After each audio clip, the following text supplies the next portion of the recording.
Pemuda Pulau Buru demo minta oknum polisi penembak warga sipil dipecat.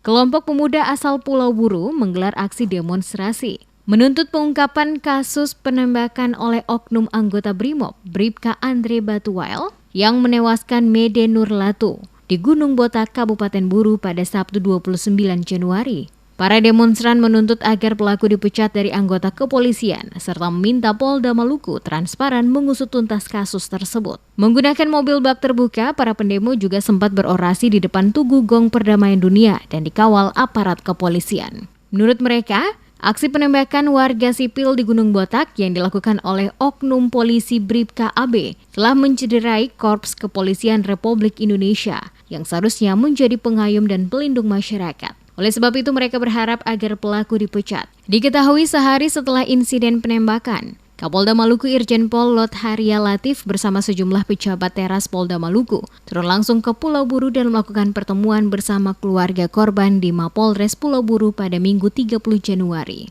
Kapolda Maluku Irjen Pol Lot Haria Latif memastikan proses pidana saat ini telah ditangani penyidik di Treskrimum, sementara dari sisi kode etik juga sudah dilakukan oleh Divisi Profesi dan Pengamanan atau Propam Polda Maluku.